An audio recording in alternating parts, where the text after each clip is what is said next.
All right, Dungeon Master, you killed somebody. Look, it happens. Everyone gets upset. And, sometimes you just have a weapon. And I'm kidding. You probably, hopefully, killed somebody's player character.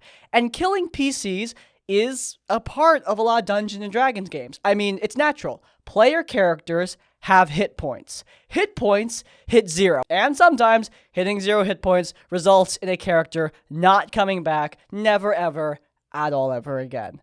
And this can be a touchy subject. However, I think people have gotten over the touchiness of the subject. Like, people go on and on and on about overly sensitive players who can't handle character death. But, like, as a dude who reads RPG horror stories for a living, I don't actually see people who are that uptight about it all that often, either submitting stories or reporting on people who are too uptight about it. Frankly, I think most people understand that player character death is a part of the game. However, there are ways to do it right. And of course, it does depend on the game. But there are tons of videos out there about how to kill off a player character properly. And today, I'm making mine. So, without further ado, guys, let me teach you a thing or two about murder.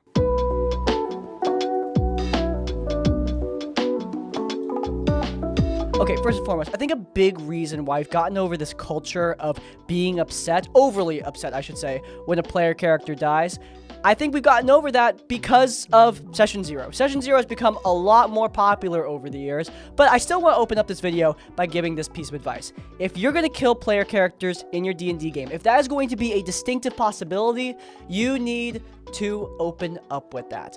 I always open up my Session Zeros with, look guys, it is definitely possible that you die in this game.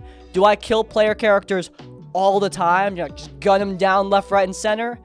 No. It's actually pretty rare with me. You need to explain to your players, hey, here's what my game is about. And part of that is absolutely explaining, can a player character die? What's the likelihood? And hey, on the other hand, some people do desire that danger, that hardcore game. And if you don't tell them, hey, this game is a lot more softcore, we are pulling back a lot on combat, it's going to be a lot more casual, those people are going to go into your game very disappointed if they don't get that more Dark Souls-esque experience. It goes both ways. Communication is always key. I know a lot of you guys already know this, and I think a big reason why, again, we don't see as many horror stories around player character death is just because a lot more people have Session Zeros where they say this kind of thing. But just in case you don't know, because we still see people who don't do Session Zeros, just in case you're one of those people, yeah, do a Session Zero.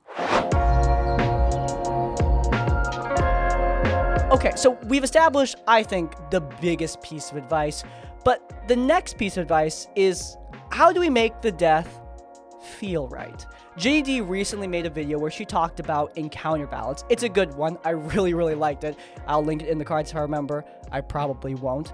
But in that video, she talked about how it can be pretty disappointing if you get TPK'd by a bunch of flumps randomly because your DM started rolling a bunch of natural 20s. And we're going to get into that bit in the future, but a big part of making sure that a player character death feels natural is making sure that your encounter balance is down pat. Making sure your boss fights are hard and your trash is a little bit more on the easy end.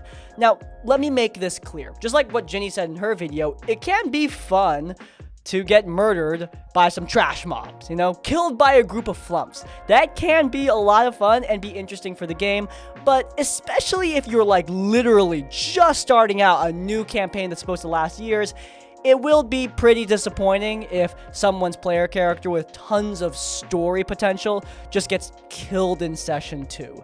That's why when I'm DMing, I do want to hit my players with a hard encounter up front. The big reason why I do that is just to, gauge the kind of players they are. I want to stress test, figure out what they're capable of, just so that I know what to do in the future whenever I'm balancing more combats. However, that opening salvo is not meant to be a TPK, obviously. So I have safeguards in place, NPCs that can save them, maybe environmental effects, or easy places where they can flee and get away. I want to stress test them, but I don't want to kill them. In a similar vein, you don't even need to do the stress test part. You can just do a basic test. Start out with something very, very easy. Most video games are designed like this. They start you off with the easiest of creatures. The reason why I give my players an opening salvo, a cold open with a crazy combat, is because I am almost always DMing for very experienced players. However, I almost never know the exact amount of experience because unfortunately for me, I can't read minds as much as I'd love to. So, when you are DMing, especially with new players, a different approach might be appropriate for you. Like video games, start off with something crazy easy. Then work your way up for that. Get a sense for their moves. This is especially important if you're DMing not just for new players, but players starting at level 1. We sometimes really seriously overestimate the amount of damage a level 1 player character can take. Like, most people are used to DMing in the 3 to 10 range, so you forget that level 1 characters can have single-digit hit points, and killing them is extremely easy. I've definitely gotten horror stories about that.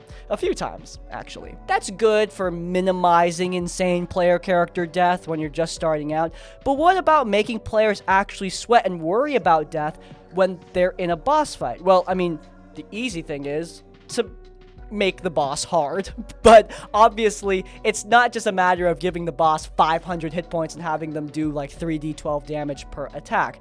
I like making bosses fun as well, and I also want to make bosses pertinent to the players. Like, not only are they probably more likely to die during a major boss fight, but also my players have an emotional connection to the foe that they're fighting.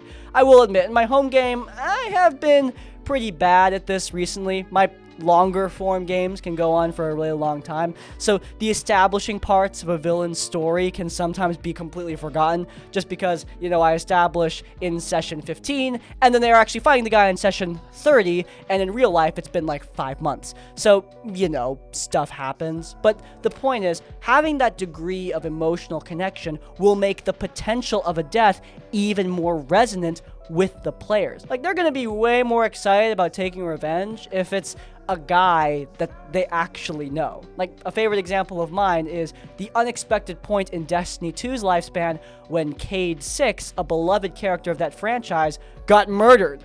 Like, seriously, Nathan Fillion's beloved character got killed almost out of nowhere. Basically, no one saw it coming. But a big reason why so many people were rearing to take revenge wasn't just because it was a beloved character, but also because the guy who killed him was someone who was already known for being a bit of an ass. So yeah, that is part of it. Make sure the villain is connected. A death isn't going to hit as hard if there's no reason to care about it. And obviously, that level of care also depends on the player characters. They need to make their character beloved in the first place, but obviously I'm talking about things that DMs can do. So both of these points, the boss fight point and the trash mob point, these are both points to minimize the potential that a player character dies in a completely random spot, and slightly increase the potential and the emotional impact if a character dies during a major plot point, a major set piece, or a major boss fight. That is generally what people want.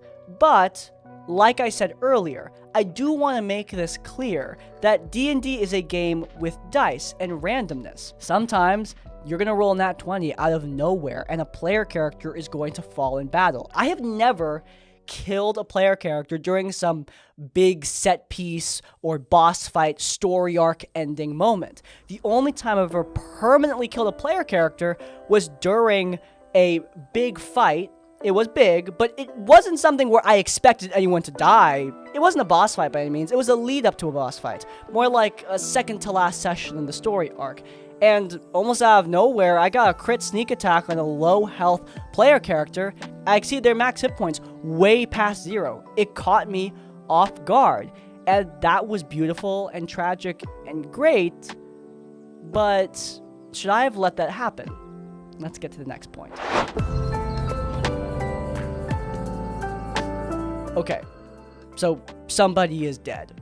And not only did you not expect it, but there's a part of you that didn't want it. I mean, remember, as dungeon masters, like, I don't know about you guys, but I invest myself in my player characters too. And frankly, if you don't do this as a DM, I think you're doing yourself and your players a disservice. I'm not saying you're automatically a bad dungeon master, but your party they're part of your crew, and you should care about their characters a lot, actually. I mean, you need to write stories for them, for God's sakes. You're not necessarily the same thing as an author or a storyteller, but you are developing a narrative around these characters. No matter your point of view on what kind of storytelling happens at a D&D table, you are objectively creating a narrative around these player characters, and therefore, you should care about them at least a little. But the other side of that sword is, when I care about a character, I, generally speaking, don't want them to die. So, in this example, the paladin that died fighting those outlaws, I was surprised and sad, and that was for multiple reasons. Number one, I really liked the character. I thought she was cool. Number two, the rest of the players were really, really sad. It's the first time this had ever happened. And number three, I had put in at least a little bit of thought into what her story arc would be, what the future of her character would look like, developed NPCs for her, a homeland, etc., alongside the player character. And so when she died, I was thinking, darn, kind of missing out. So the question arises, I had the power to change that. I mean, I could have fudged, right? Like, sometimes when encounter balance goes a little bit off the rails, when people are dying and you feel like you want to stop it, you have the option to lie, to fudge the dice. I mean, the Dungeon Master's Guide here actually gives that directly as a piece of advice. I've talked about that a couple times before in RPG Horror Stories, so should you do it? And my answer to that question is, it really depends. But here, I'm especially glad that I didn't. Like, that death was really, really awesome. I'm glad I just let it lay, let it sit, because it was an emotionally impactful moment that drove the campaign into overdrive. Look, as much as death ends off stories, it's also a story opportunity in so many ways. Now, I'm not saying you should never, ever, ever fudge to stop a player character death in a D&D game. Like, look, there are times, sometimes in the past, where I have fudge. I don't do it that often, but I do it. Because sometimes I don't want to kill my player characters at, like, session 2. You know, especially when I was a new dungeon master, my encounter balance was much worse. And I felt the need to change my dice rolls often just because, like, I was doing too much.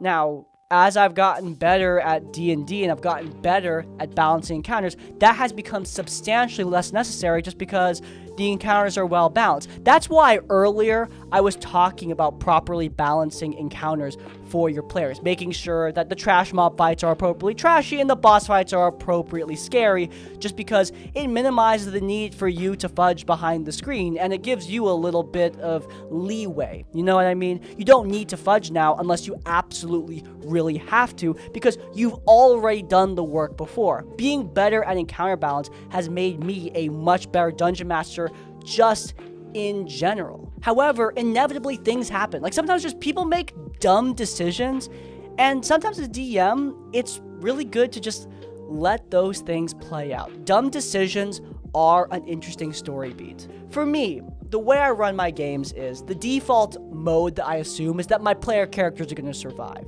Like, I'm pretty sure they're going to live through whatever I throw at them. I make them work to hell and back for it, but I'm pretty sure they're going to live. If you've watched The 10th Tomb, I saw so many comments of people saying stuff like, how the hell did they survive? I thought they were going to die the whole time. And, like, yeah, good. I want the player characters to think they're going to die the whole time because I want them to be scared. I want them to care. I want them to sweat. That's good for me. But I was actually pretty confident the whole run of 10th Tomb that the player characters were going to be fine. There were a couple times where I was sweating, like one particular moment in the season finale. But for the most part, I thought they were going to be good. Look, the point is, I don't expect death. But when it happens, I'm trying to be ready to embrace it. It can be a great opportunity. And you know what? Next time it happens, I don't really want... It can be a great opportunity. And again, I'm not rearing to kill a player character. But if it happens, you know, I might be glad to take advantage of that. Okay, next up, and final point. Respect the emotions of these kind of things. I get so bummed out when people get kind of touchy when they notice that other people, like, care about the game or feel emotionally connected to their player characters. And like, let me make this clear. Getting like overly upset about this kind of thing, okay, that can be kind of bad. And by kind of bad, I mean really bad. There is a degree of over emotional that we can get, but like a little bit of emotion has never hurt anybody. People feel invested in this game. And recently, I read a horror story where somebody was telling me that they were being made fun of for their emotional investment. And God, man, that really bummed me out. It wasn't even that the whole group was doing it. It was just one chud. But really, it only takes one guy to really ruin it. Ruin the moment. And not just the moment of a player character death. I mean, ruin the entire game.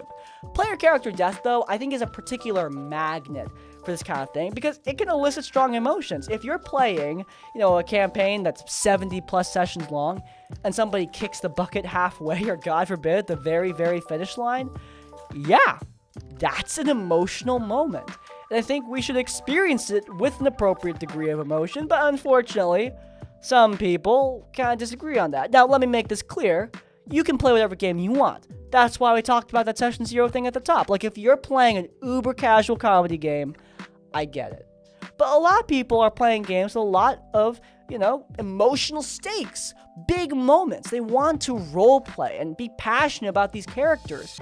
And it really only takes one guy to suck all that passion out of the room. It's already uncomfortable crying with your friends.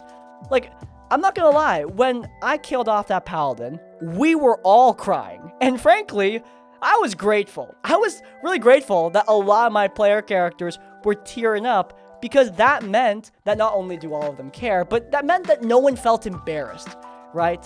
The woman who was playing the character that died didn't feel embarrassed that she was getting emotional because we were all getting emotional. We were there with her. I'm not saying you need to do that specifically, but I am saying that if one of us there was like laughing at the group or laughing at her for getting invested in that character, I mean, God, that would have sucked. I know that sounds so stupid. Like, being okay with other people getting emotional should be just like a default human thing, but I can't exaggerate enough how many people get like really touchy when even the idea of somebody caring that much about this game gets brought up. Look, it's okay to care that much. It's okay for someone to like their character. And again, must clarify this, there is such thing as getting overly emotional, overly upset to the point where the game needs to stop. Matt Colville has actually talked about this in a video called Catastrophic Failure. One of his player characters was really frustrated and angry with a death. And you know what Matt did? He paused the game. He stopped because Matt Colville is a man with this thing called maturity. And he handled the problem. Overly emotional stuff can also be handled. But the important thing is, no matter what in a case like this, it's important to handle this kind of thing with a degree of maturity. Don't be childish. Don't get mad back. Don't laugh and mock. Those kind of things don't help. They just escalate the problem. And that's coming from a dude who talks shit on the internet for a living. Me saying this should mean a lot in this case, I feel like. Alright, so there you go. There are my bare bones points on how player character death works, when to do it, when not, when to favor randomness, and how to handle the emotion of the moment. I hope you guys enjoyed this piece of advice. I actually came up with this video because somebody accidentally killed another player character with a spell and were asking for advice on how to handle all of it, and I hope that this might prove some use if you're in a similar situation. But in any case, if you guys enjoyed, you may enjoy our own D&D actual play, The 10th Tomb. It's linked in the cards. But before you go, please do leave a like. If you want to see more of our content as it comes out, you can also subscribe to Crispy's Tavern, so you can do that. Hit the bell icon, by the way, so you get notified on our uploads. And finally, if you want to leave your own tips or thoughts, go in the comments down below. If you can't think of a comment, leave the comment, whoops, someone's dead, to let me know you made it to the end of the video. Really hope that doesn't get me in trouble. In essence, like, comment, subscribe. I will see you all next time. Farewell. Potential for a player character die.